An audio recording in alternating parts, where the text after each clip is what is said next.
इस लेक्चर में हम लोग डिस्कस कर रहे हैं जेई एडवांस के पीवाईक्यू, जेई एडवांस से रिलेटेड पीवाईक्यू या फिर जो क्वेश्चन आ सकते हैं, जो आए हुए हैं और जो आ सकते हैं।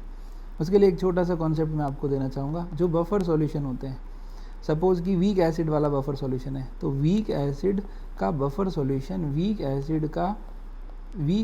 एसिड के स्ट्रॉन्ग बेस के साथ सॉल्ट का मिक्सचर होता है। इसी तरह राइट साइड में मैं लिख रहा हूँ, वीक बेस का कोई बफर अगर है तो उसका वीक बेस साथ में क्या होना चाहिए, उसी वीक बेस का किसी स्ट्रॉन्ग एसिड के साथ सॉल्ट। जब इस तरह का दोनों मिक्सचर होते हैं तब हम ऐसी कंडीशन को हम बोलते हैं बफर। ये हम ऑलरेडी पढ़ चुके हैं। बफर में जब हम लोग एसिड और बेस मिक्स करते हैं तब उनकी पीएच पे माइन्यूट सा चेंजेस आता है। वैसे तो बफर स्टेबलाइज होते हैं तो बहुत माइन्यूट चेंज आता है, तो वो चेंज कैसे कैलकुलेट करते हैं उसका फॉर्मूला मैं बना रहा हूँ। अगर बफर एसिडिक वीक एसिड वाला है तो हमारा फॉर्मूला होगा pH equals to pKa plus log salt upon acid. ये तो आपको पता ही है। इसी तरह अगर बेसिक वाला है तो हम क्या लिखेंगे, POH इक्वल्स टू pKb, क्योंकि वीक बेस है तो pKb plus log salt upon base. अब अगर हमने इसमें एसिड ऐड किया, क्या ऐड कर रहे हैं हम लोग, एसिड ऐड कर रहे हैं, तो एसिड ऐड करेंगे तो एसिड का मान लो आपने x मिलीमोल या x मोल ऐड किया, तो एसिड में ऐड करना है, सॉल्ट में से माइनस करना है। एक बढ़िया सा लेक्चर प्रिपेयर करेंगे जिसमें हम लोग पूरा डिटेल में एक एक रिएक्शन को नोटिस करेंगे। अभी हम शॉर्ट में इसको कैसे निपटा सकते हैं, देखिए जो सॉल्ट का कंसंट्रेशन है और जो एसिड है, अब एसिड तो भाई तो एसिड में एसिड ऐड हो जाएगा, सॉल्ट में से माइनस हो जाएगा।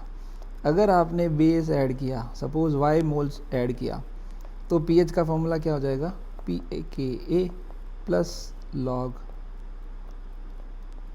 सॉल्ट और एसिड। ये तो फॉर्मूला था ही हमारा। अब हमने बेस ऐड किया, एसिड और बेस तो दुश्मन है, तो माइनस y और सॉल्ट, जितना एसिड बेस रिएक्शन होगा उतना सॉल्ट बढ़ जाएगा, तो सॉल्ट के अंदर हम लोग ऐड कर देंगे। समझ में आ रहा है। अगर आपने एसिड ऐड किया है तो एसिड में ऐड करो, सॉल्ट में से माइनस कर दो। अगर आपने बेस ऐड किया है तो बेस में से माइनस करो और सॉल्ट में ऐड कर दो। सिमिलर चीज़ें हम लोग बेसिक बफर के लिए भी कर रहे हैं। अगर हम लोग इसमें एसिड ऐड करते हैं, सपोज x, तो POH क्या होगा, pKb plus log salt upon base. और एसिड बेस तो दुश्मन है और दुश्मनी निभाएंगे। सॉल्ट में से, सॉल्ट में तो ऐड हो जाएगा और बेस में से, बेस और एसिड रिएक्ट करेंगे तो यहाँ माइनस करना है, यहाँ प्लस करना है। एक और फॉर्मूला अगर हम डिराइव करना चाहें, सपोज आपने y मोल ऐड किया है तो POH इक्वल्स टू क्या होगा, pKb, क्योंकि वीक बेस वाला सॉल्ट ले रहे हैं, अब तो फॉर्मूला याद हो जाने चाहिए, सॉल्ट अपॉन बेस। ये तो फॉर्मूला था ही हमारा। बेस भाई ऐड कर दो, सॉल्ट में से माइनस कर दो। तो ये फॉर्मूला से बेस्ड कुछ एडवांस लेवल के क्वेश्चन जो आ सकते हैं वो डिस्कस करते हैं। उसके बाद एक दो क्वेश्चन जो आए हुए हैं, क्योंकि इतने ज़्यादा टफ क्वेश्चन आए नहीं हैं पीएच से रिलेटेड एडवांस में। ठीक है, जो हमारा क्वेश्चन है वो है, an ammonium chloride buffer has a pH value of 9। तो देखना, अमोनिया और अमोनियम क्लोराइड साफ दिख रहा है। अमोनिया जो है वो है वीक बेस और अमोनियम क्लोराइड जो है स्ट्रॉन्ग एसिड वीक बेस का सॉल्ट। और इसमें स्ट्रॉन्ग एसिड कौन सा है, Cl दिख रहा है तो HCl। pH 9 दे रखा है और अमोनिया की कंसंट्रेशन दे रखी है 0.25।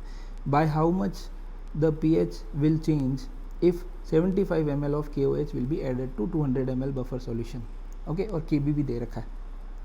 तो वीक बेस है तो फॉर्मूला कौन सा लगेगा, POH। लेकिन हमको तो दिया है pH, तो हम सिंपल सा कन्वर्ट कर देंगे। 14 माइनस 9 क्या लिखेंगे, 5 इज़ द POH, तो POH इज़ 5। और यहाँ लिख रहा हूँ मैं pKb plus log salt upon base. Salt हमको दिया नहीं है तो हम पहले सॉल्ट निकाल लेते। ठीक है, तो हमारा जो POH है वो है 5। pKb आपको Kb दिया है, Kb इक्वल्स टू 2 × 10⁻⁵। तो लॉग, नेगेटिव लॉग ऑफ अगर हम लेते हैं तो ये आएगा 2 × 10⁻⁵, तो -5 आगे आएगा तो 5 और माइनस log 2 अगर सॉल्व करेंगे तो आएगा 4.7। ठीक है, तो PKB इज़ 4.7। मैं इसको मिटा दे रहा हूँ, आप पॉज करके नोट कर लेना, है ना। 4.7 प्लस log सॉल्ट। अच्छा, बिगर ब्रैकेट में लगाना भूल गया, क्योंकि कंसंट्रेशंस हैं तो हम लोग बिगर ब्रैकेट लगाते हैं। ठीक है, वैसे तो बफर में कोई दिक्कत आती नहीं है, क्योंकि सॉल्ट में भी मोल्स अपॉन वॉल्यूम होगा और बेस में भी मोल्स अपॉन वॉल्यूम होगा, वॉल्यूम कैंसिल हो जाएगा, तो कोई नाराज़गी जैसा है नहीं। पर कंसंट्रेशन क्या है 0.25। अब इसको सॉल्व कर रहे हैं, 5 - 4.7 that is 0.3 equals to log salt upon 0.25। अब नॉर्मली हम लोग कैसे करेंगे, नॉर्मल कंडीशन में बच्चा क्या करता है, log सॉल्ट माइनस log 0.25 बटेगा नीचे 100 माइनस log 25, माइनस बाहर ले लिया है मैंने तो माइनस log 100। भाई क्या कर रहा है, एडवांस का सवाल है, ऐसे थोड़ी करना है, इतनी मेहनत करेगा ऐसे नहीं चलता, इतना ज़्यादा दिमाग नहीं लगाना, बिल्कुल सिंपल सोचना। हमको पता है कि log 2 का वैल्यू होता है 0.3, या इसको मैं उल्टा लिख देता हूँ, हमको पता है कि 0.3 जो होता है वो होता है log 2 का वैल्यू। इसका मतलब दोनों को मैचिंग खेल लो, तो ये इसके इक्वल हो गया। तो हम क्या लिखेंगे, 2 इक्वल्स टू सॉल्ट अपॉन 0.25। तो सॉल्ट कितना आया है 0.50, this is the concentration of salt. अब वॉल्यूम कितना लिया है, वॉल्यूम लिया है बफर का 200 ml, तो सॉल्ट के मिलीमोल्स निकाल लेते हैं।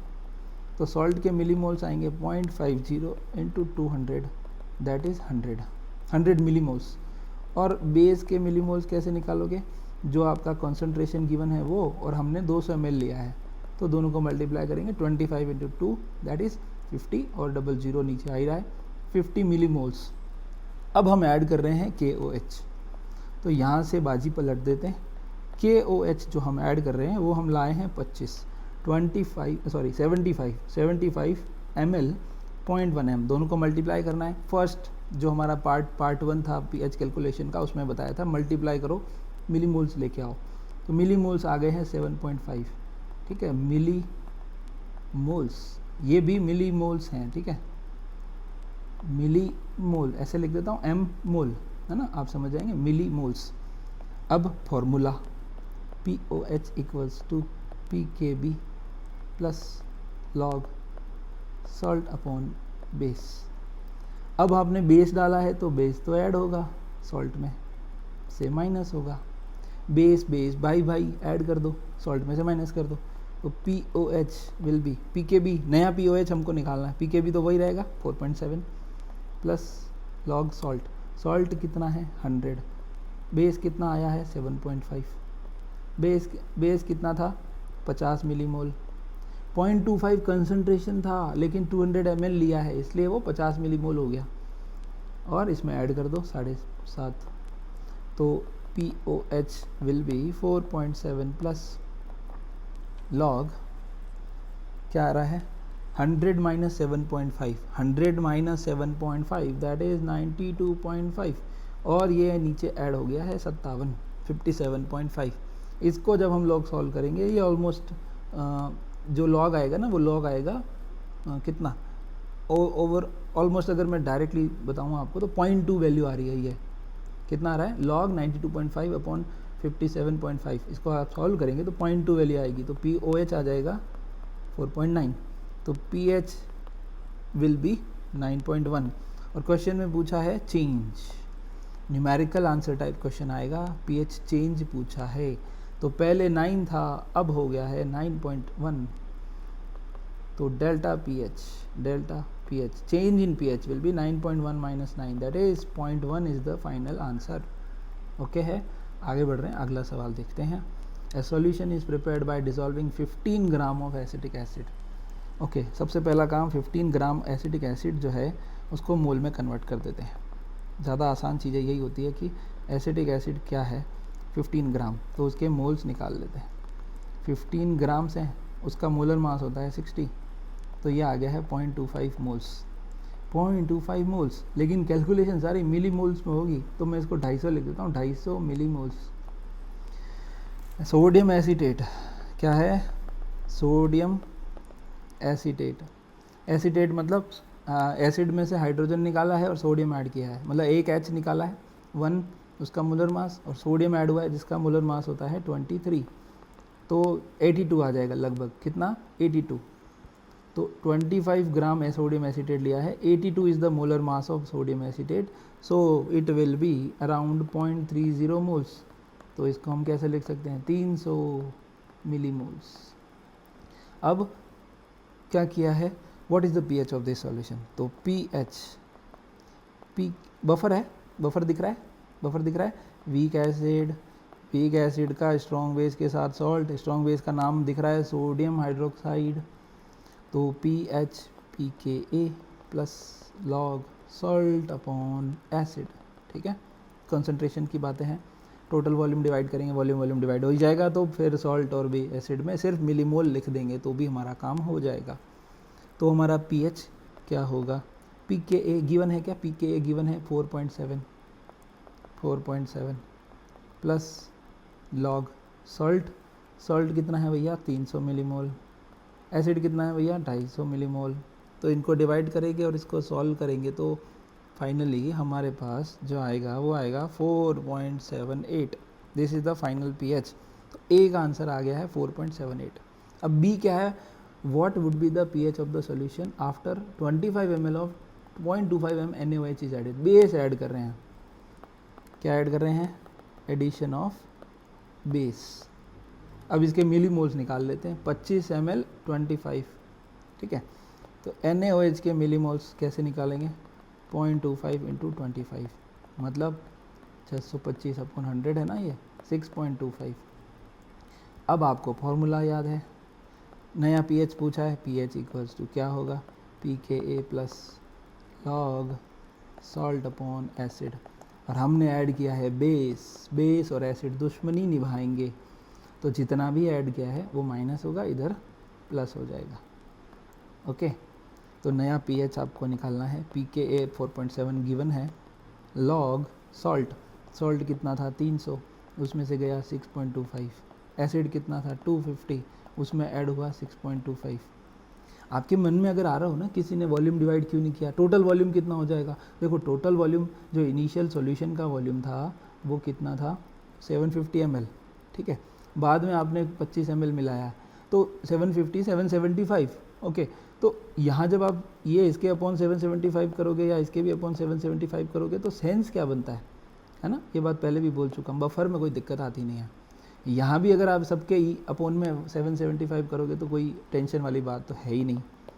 4.7 प्लस लॉग, ये आ गया है टू, ये कितना हो जाएगा? अच्छा उल्टा कर दिया मैंने, हाँ। एक तो गलती क्या हो सकती है वो बताओ, या फिर गलती करके बताओ, ठीक है। तो बेस जो है वो तो एसिड को खा जाएगा तो माइनस, और ऊपर प्लस, फॉर्मूला तो सही लिखा है, ओके। तो 306.25 अपॉन 250 ओह 243.75, सो ये अराउंड होगा 0.09 के पॉइंट, तो 0.79 के आसपास, 4.79 के आसपास फाइनल पीएच आ जाएगी। इतना सा कैलकुलेशन तो मैथ्स वालों को करना पड़ेगा, ठीक है, अराउंड अप्रॉक्स तो करना ही पड़ेगा।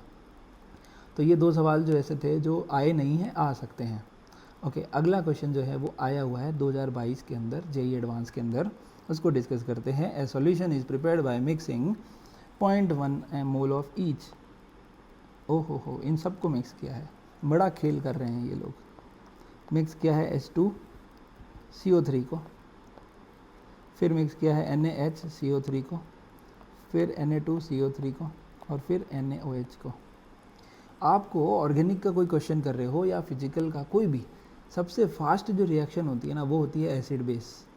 वो अपन बोलते हैं सबसे पहले लूँगा मम्मी डैडी का नाम, वो एक गाना भी है ऐसा। तो यहाँ पे मैं बोलता हूँ कि सबसे पहले एसिड बेस, ठीक है। तो सबसे पहले एसिड बेस, तो ये बेस है, स्ट्रॉन्ग बेस है, जो वीक एसिड है उसको खा जाएगा, तो ये वीक एसिड है। इन दोनों का बिल्कुल नहीं पंगा है। अब यहाँ पे क्या किया है, ईच के मोल दे रखे हैं 0.01, 0.01, 0.01, 0.01 और 0.01। ये दोनों तो एक दूसरे को जिंदा नहीं छोड़ेंगे, सॉल्ट बना लेंगे। और अगर ये दोनों इक्वल है तो यही बनेगा NaHCO3। H2CO3 की अगर NaOH के साथ रिएक्शन कराओगे तो क्या बनेगा NaHCO3 और वाटर। ये लिया हमने 0.01, ये भी हमने 0.01, तो ये 0 था, ये ख़त्म, टाटा बाय बाय।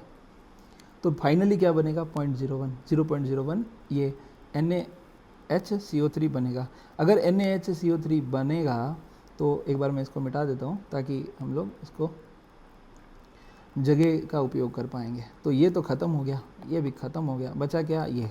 तो अब सॉल्यूशन में क्या बचा, एक तो बचा सॉल्ट, अच्छा एसिडिक सॉल्ट है, इसको हम ऐसे बोल सकते हैं कि एक तो बचा है ये और एक बचा है ये।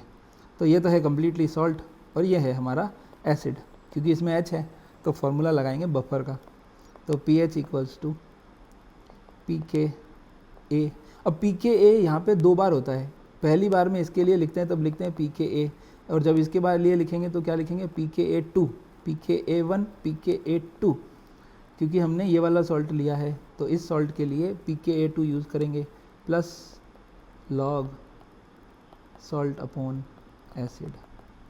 तो pH विल बी pKa2 का वैल्यू ये रहा 10.32 प्लस log सॉल्ट कितना है 0.01 और एसिड कितना है 0.02, क्योंकि ये बना ना, ये डबल हो गया तो ये आ गया 1/2 है ना, 1/2 मतलब माइनस का 0.3। तो pH विल बी 10.32, पूरा लिखो माइनस log 2, तो और माइनस log 2 की वैल्यू आपको पता ही है सबको, है ना। तो क्या लिख सकते हैं -0.30, तो ये है 10.02। This is the final answer, और ये पूछा था 2022 के अंदर, बहुत आसान सवाल था। अगला क्वेश्चन ये है टाइट्रेशन से रिलेटेड क्वेश्चन। तो टाइट्रेशन में क्या होता है, जब हम लोग एसिड और बेस मिक्स करते हैं, ठीक है, तो जब दोनों न्यूट्रलाइज हो जाते हैं, कंप्लीट न्यूट्रलाइज, उस कंडीशन को हम बोलते हैं एंड पॉइंट। एंड पॉइंट पे जनरली कलर अपीयर होता है या डिसअपीयर होता है। यहाँ पे इन्होंने क्या किया है, NaOH मिक्स कर रहे हैं, फिनोफ्थलीन इंडिकेटर ले रहे हैं, NaOH का कितना वॉल्यूम रिक्वायर होगा जो एक्जेलिक एसिड को न्यूट्रलाइज कर सके। तो मैंने कल भी बताया था पिछले वाले वीडियो में, लेक्चर में, कि N1V1 इक्वल्स टू N2V2 ये फॉर्मूला होता है, ठीक है। इससे सारे टाइट्रेशन की वैल्यू ख़त्म हो जाती है। अब यहाँ पे ये क्या खेला है, तो जब हम टाइट्रेट कर रहे होते हैं ना तो NaOH ऐड करते जाते हैं। तो पहली बार में ही हम लोग इतना परफेक्ट तो है नहीं कि पहली बार में सही रिजल्ट आ जाए। तो पहली बार में हम जब ड्रॉप डाल रहे होते हैं तो एंड पॉइंट पे जो कलर चेंज ऑब्जर्व होता है, उस कलर चेंज के टाइम वो हमको ऑब्जर्व हुआ सपोज़ 12.5 ml 12.5 ml डालने के बाद। दूसरी बार हम लोग थोड़ा ध्यान से करेंगे कि 12.5 पे कलर चेंज हो गया था तो हम थोड़ा आराम से डालेंगे। तो अगली बार में हमने थोड़ा परफेक्टली 10.5 तक आ गए। फिर हम और ध्यान से कर रहे हैं, एक एक ड्रॉप डाल रहे हैं। तो 9 ml जब आपने डाला ना तभी कलर चेंज हो गया, मतलब एकदम लाइट पिंक कलर आपको मिला। इन दोनों कंडीशन में तो आपको डार्क पिंक मिलता है, ठीक है। तो dark pink is not A and point, ठीक है, हमको निकालना है एंड पॉइंट, ठीक है। लेफ्ट साइड में लिख रहा हूँ एंड पॉइंट। तो एंड पॉइंट बिल्कुल लाइटेस्ट पिंक कलर फिनोफ्थलीन की वजह से आता है, उसको बोलते हैं एंड पॉइंट। फिर हमने बार बार ट्राई करते हुए हमने देखा कि जब 8.9 ml हम ऐड करते हैं तब तक कलर नहीं आता, और जैसे ही अगला ड्रॉप डाल के 9 ml करते हैं तब कलर आ जाता है। और ऐसा लगातार 3 बार हो गया। इसको हम बोलेंगे परफेक्ट रीडिंग, और इसी रीडिंग को हम कैलकुलेशन में यूज़ करेंगे। तो सिंपल सी कैलकुलेशन है, N1V1 इक्वल्स टू N2V2। अब इन्होंने क्या बोला है कि कंसंट्रेशन इन मोलैरिटी निकालनी है ना। ये क्वेश्चन आराम से आप पॉज करके पढ़ लेना, 2020 में जेईई एडवांस में आया था, बहुत ईजी सवाल है। N1V1 ऑक्जेलिक एसिड के लिए आपको 0.1 m दे रखा है, तो इसको नॉर्मेलिटी में कन्वर्ट करने के लिए n फैक्टर से मल्टीप्लाई कर दिया मैंने, और वॉल्यूम इसका गिवन है। इसको मैं वाइट कलर से लिख देता हूँ, रुको। नॉर्मेलिटी चाहिए ऑक्जेलिक एसिड की, तो 0.1 इंटू उसका n फैक्टर इंटू वॉल्यूम कितना गिवन है 5 ml, और NaOH का मोलैरिटी हमको निकालना है, उसका n फैक्टर 1 होता है, ठीक है। और वॉल्यूम ये रहा 9.0, यहाँ से टपका लिया हमने। तो m विल बी, इसको सॉल्व करेंगे तो क्या आएगा 5 into 2 10, 10 into 0.1 that is 1, 1/9, so it will be 0.11 molar. This is the final answer. आज के लिए इतना ही. धन्यवाद.